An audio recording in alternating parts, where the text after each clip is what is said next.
पिचावर मग गाईज मी तुम्हाला म्हणजे काल एक कॉमेडीचा व्हिडिओ आणलेला. चला फिर गाईज मी आज मी तुम्हाला कॉमेडीचा एक व्हिडिओ आणतो. गाईज माझे पप्पा मला सारखे म्हणायचे पण तुला लहानपणापासून काय बनायचं आहे. मी म्हटलं पप्पा मस्तपैकी आयन्स्टाईनसारखं एकदम बनायचं मला, सायंटिस्ट बनायचं नाही. तर पप्पा म्हणलेत की पोरीच्या पहिला अभ्यास कर मग सायंटिस्ट बन. असं म्हणल्यानंतर जे आयला मी म्हणलं आता काय बनायचं काय, असा विचार सारखा दरवर्षी लक्षात असायचा, दरवर्षी लक्षात असायचा. म्हणलं आता काहीतरी आपल्याला स्वतः काहीतरी बनायला पाहिजे. असा तरी पण मुलगी म्हणली तरी पण प्रयत्न केला, म्हणलं काहीतरी बनायचं.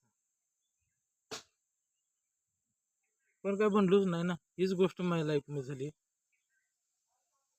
आणि एक सीन तुम्हाला सांगायचं म्हणलं तर माझ्या लाईफचा, माझा मित्र होता श्रीकांत. तर श्रीकांत म्हणला भावा काय सांगू तुला, त्या आईला कामात लाईफ बरबाद झाली आपली. काय म्हणलो काय तुला सांगू, त्या आईला मस्त 12वीला 87% मार्क सायन्सला, आणि भिंचो जॉब काय करतोय ह्याचा आपला वॉचमॅनचा. आई थोडं म्हणलं का रे काय झालं, काय तुला सांगू घरची यार परिस्थिती होती नाही आला जर मला जॉबला जायला लागलं. आणि ते बाप म्हणतो की राहा तिथं राहायला लागलो ना बेंचोत.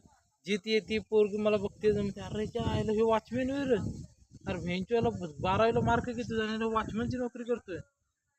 ट्राय करायचे. मी म्हणलं चालते नाहीला जाणं ह्याच्यात प्रॉब्लेम, पण ट्राय करायचे ना, दुसरं ट्राय बी करीत जा ना, ते काम करते दुसरं ट्राय करीत जा. मग असं करीत तो आज चांगल्या पोस्टवर ते जॉबला करीत त्याचं चांगलं झालंय. विचार करण्याची गोष्ट काय, आपल्या लाईफमध्ये मी असं काहीतरी घडलं पाहिजे, ही मला गोष्ट वाटते. आणि त्यासाठी आपल्याला असं काहीतरी केलं पाहिजे की दुसरा माणूस आपलं नाव ठेवण्यापेक्षा ना त्याला समजलं की त्याचा परवा काय करतो, आपण त्याच्यापेक्षा वरती गेलं पाहिजे. हे लक्षात आपल्याला सगळ्यांना ठेवलं पाहिजे. अनेक महत्वाचे प्रश्न म्हणजे आता तुम्हाला बोलायचं झालं तर माझा मित्र होता एक गणू म्हणून. गणू आलेला असतो फार गाव मस्त मुंबईवरून आलेला असतो, कपडे ड्रेसिंग चांगली मारून एकदम. पहिला कसा गावात राहायचं त्यामुळे त्याला कोण हे व्हायचं नाही. मुंबईवरून आलेला असतो 1-2 वर्षानंतर गावावर मुंबईवरून गावाला. आणि मस्तपैकी कुणाला ओळख बिळख काय दाखवी ना, सगळे यायला म्हणजे पोरगी जरी आली तरी त्यांना ओळख दाखवणार, पोर आली तरी ओळख दाखवी ना. असं बोलल्यानंतर एक दिवस चालला असं आम्ही म्हणलं अरे आलं ओळख दाखवित नाही, घमेंड आल्या वाटते याला.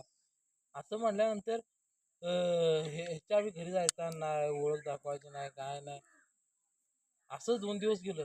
तिसऱ्या दिवशी त्याची झाली गाडी पंक्चर झाली अशी ह्याची ट्रॅक्टर असते, पप्पाने ट्रॅक्टर घेतला ना, हे असं आपलं शेतबीत असतं त्यामुळे ट्रॅक्टरचं झालं टायर झाला पूर्ण खराब झाला. मग ते चिखलात अडकला हो, ते दरड सारखं होतं म्हणजे खड्डा होता, तर चिखलात अडकला. त्याला लागायचं माणसं, तर आम्ही जायचं रोडनं फिरत पोरं. म्हणलो एका तुला एवढं माहित नाही ओळख दाखवते तरी ओळख दाखवत नाही समजणी, हे असले कसली तुझी. आणि आज आत लगेच म्हणायला गाडी अडकल्यावरती तुझं ट्रॅक्टर अडकल्यावरती सांगायला आला समजणी. असं कसं तुझं हे ठेवायचं, आम्ही विश्वास ठेवायचा.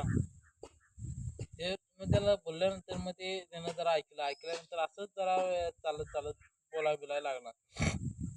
आणि एक बोलायचं झालं तर तुम्हाला सांगतो, माझा मित्र होता विजा. अरे विजा आमच्या दोघांची लहानपणापासून एकदम दोस्ती चांगली आहे. तर विजा मस्त जॉबला चांगला लागला. आणि आपण कसं गावात असल्यामुळं कसं कोण कुणाला नसते. मग कसं विजा आला मुंबईवरून आणि जॉबला चांगला आला आणि मी असं शेतात काम करत होतो. मी म्हटलं काय भाऊ कसं काय चाललंय, हा बाई काय ओळख बिळख काय दाखवी ना पुढंच. मी म्हणला शेतकऱ्यांचं बोलत नाही म्हणला. मला म्हणलो तुझा बाप बेचच करा तू बेचच करत होता, आम्ही तुला हे त्याला पुढं घालवलं म्हणून तू आज तिथं आहे. असं बोलल्यानंतर मग तो शांत झाला आणि मग बोलायला लागला. म्हणला सॉरी हो माझं तसा बोलायला लागला. आणि तुम्हाला तरी माहिती आहे आपल्या कोल्हापूरची पोरं कशी एकदम मजबूत लांगडी बिंगडी असते, आणि भिडायचं बोला तर कुणाला पण भिडते. पण असं प्रेम बी त्या कोल्हापूरच्या पोरांच्यात आपल्या भरपूर असते. आणि विशेष म्हणजे जर आपला कोण नडलं त्याला तर मग आपण कोल्हापूर लोक काय सोडत नाही, हे तर तुम्हाला माहिती आहे सगळ्यांना. नडलं तर काय सोडत नाही. पण जर कोण अडायला आला तर त्याला सोडल्याशिवाय राहत नाही. ही महत्वाची गोष्ट आहे आपली कोल्हापूरकरांची. आणि इथंच आपला कसा तांबडा पांढरा रस्सा पाहिजे तसं या खाऊन जावा, ही महत्वाची गोष्ट आहे. आणि प्रेम बी तेवढंच लोकांचं हो. असंच मग मित्र आम्ही सगळे गेलेलो आणि कोल्हापुरात गेलो मस्तपैकी तांबडा पांढरा रस्सा खाल्ला बिल्ला. आणि त्याचा एक मित्र होता, त्याला हे करत होतो, ऍक्टिंग करत होतो. आम्हासनी धमकी देऊन काय मित्राचा त्याचा काहीतरी विषय झालेला, पाणी झाली आणि ते मित्राला मारायला आलेलं. तर पुढून बिडून असं करीन तसं करीन. मग आम्ही पण म्हटलो तुझा काय विषय असेल तर तुमचं सॉल्व करा, आम्हासनी काय त्याच्यात, आम्हासनी म्हटली तर पडल्यानंतर मग आम्ही कप राहतोय सगळी कोल्हापूर लोक. आम्ही बी नाडलो असतो, आम्ही बी ठोकला त्याला. ठोकल्यानंतर म्हणतोय कोल्हापूर लोक तुम्ही लय डेंजर आहे रे. आम्ही म्हटलं आम्ही भरपूर डेंजर आहे, आमचा पण नाद करू शकत नाही. मग नंतर थोड्या दिवसांनी ते पोरगं बिरगं चांगलं झालं. चांगलं झाल्यानंतर म्हणतोय भावा सॉरी यार मी तुम्हाला नाही बोलत माझी बोललो. अरे म्हणलं तुमच्या दोघांच्या विषय तुम्ही पोरांना कशाला मित्रांना सगळ्यांना हे काय नका बोलायचं म्हणून ते मारलं बिरलं. असं झाल्यानंतर मित्र सगळी बोलायला लागली यार आपल्याला खरंच हे चुकीचं वाटतंय रे. काय करायचं कोल्हापुरी लोक खूपच मस्त आहेत. भावा म्हणलो आमचं प्रेमच खूप असं आहे ना की कोण आपल्याला भेटन तिथं बोलतो डायरेक्ट म्हणतो भाऊ त्याला पहिले जेवायला मस्तपैकी आपल्या घरी जाऊया. कोल्हापुरी लोकच आम्ही खतरनाक आहे. आणि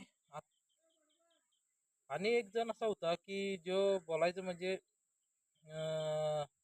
त्याचं नाव होतं गणू. आणि गणू आणि आम्ही सगळे चाललेलो शूटिंगसाठी झालं चाललेलो. तो गणू म्हटला भाऊ ना मला लय झालंय रे. तर आम्ही म्हणलं का रे, लय जोरात झालंय मला म्हणला. म्हणलं का, अरे म्हणला मला सगळ्या पोरी आहेत लय जोरात झाले. आम्ही म्हणलो अरे काय झालं काय तुला लय जोरात झालंय ते. तो म्हणतोय असं झालंय की लय जोरात झालंय पण काय बोलू शकत नाही. असं बोलल्यानंतर आम्ही म्हणलो काय झालंय काय, आम्हाला सांगतोय मला असं असं झालंय, असं असं नंबरचं झालंय. आईचा ओला म्हणला अरे पण इथं म्हणलं सगळ्या बायका पुरी बिरी आहेत रे शूटिंग झालेल्या आहेत, कसं जाणार म्हणला. जाऊन येतो 2 मिनिटात म्हणला जाऊन येतो. तो गेला बाई बाथरूमला बाटली घेऊन आपली बाथरूमला गेला. आणि तिकडून त्यात गावातली लोक की त्याला माहित नाही गाव त्या साईडलाच आहे म्हणून शूटिंगला गेलो त्या साईडलाच गाव आहे. हे याला माहित नाही. तो त्यानं काय दुकान बघितलं नाही शिवाय आला इथून. ते गावातले लोक त्याला बघायला लागले आणि हसायला लागली. ते आमच्याकडे पुढायला म्हटलं अरे तुमच्यातला एक माणूस इथं बाथरूमला बसला लोक तिथून येते तिथे. हे बोलल्याबरोबर त्याला आमच्या शूटिंगसाठी आलेल्या पोरी बिरी येतात ना त्या सगळ्या हसायला लागल्यानंतर हे आल्यानंतर म्हणतो काय रे बोल, अरे हसायला लागलास की काय आधी हसायला लागल्यात नंतर आम्हाला बोलायला लागला अरे भाऊ काय झालं तुम्ही सगळे हसतायसा पोरी पण हसताय. अरे तुझी फजिती झाली ते माणसाने येऊन सांगून गेले की तू बाथरूम बसला लोक तुझ्या साईडून जायचे जे रोड होता त्यांचा.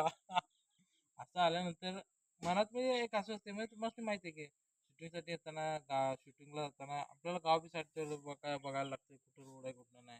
ही महत्वाची गोष्ट आहे. आणि एक महत्वाची गोष्ट बोलायची झाली तर माझा एक चुलता आहे आणि तो त्याशी माझा तर कट्टर चालू आहे त्याशी राग आहे माझा त्याच्याविषयी. तर बदनामी खूप केली त्यानं आपली माझं ते मस्त माहिती मोठ्या असल्यानं त्याच्यावर त्यानं बदनामी केली. आणि विषय महत्वाचा काय सगळ्या जुन्या सांगायचा माझा पोरगा मस्त कामाला आहे. आणि आमच्यातलंच एक पोरगा आहे ते बी त्यांच्याच घरातलं पोरगा ते कुठलं म्हणला हाऊस सुपरवायझर बी नाही म्हणला. म्हणलं मी आता गेलो म्हणलं मला 10,000 रुपये पगार त्याला 13,000 रुपये पगार. आम्हाला आला हसू. अरे मग सगळ्या दुनियाला सांगित काय फिरतो मॅनेजर आहे म्हणून या इथे सांगायला काय प्रॉब्लेम बा आम्ही बिंदा सांगतो बाबा आम्ही ह्याच्यात काम केलेलं आहे कारण नाही लागत असते पैशासाठी आपल्याला करायला लागतं पण खोटं सांगून कोणाचं काय होत नाही. असाच एक दिवस त्याचा मुद्दा पोरगा आला आणि मस्तपैकी ड्रेसिंग मारून आला आणि आम्ही सगळी अशी कटऱ्यावरती सगळी बसलेलो पोरं बसलेलो आणि ह्यो असा ड्रेसिंग मला मुंबईवर आला आणि कुणाला ओळख दाखवी ना त्या आईला मुंबईला पोरं म्हणलीच मुंबईला आता गेलाय आणि ह्यो आपल्याला ओळख दाखवी ना ह्याच्या आधी आम्ही जाऊन आलो ते आम्ही कशी मग ह्याच्यापेक्षा कमेंट करावी.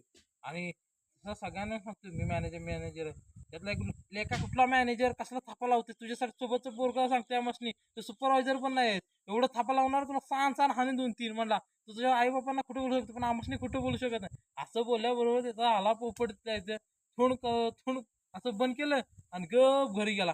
घरी गेल्यानंतर बापाला सांगतोय, अहो काय सांगतोय तुम्ही असं सांगितलं तुम्ही मॅनेजर म्हणून, सगळ्या माझ्या तोंडात चुत्या काढायला लागलीत ना, अशा अवस्था बोलली तर मला तुम्हाला तोंड बी दाखवू शकत नाही मी.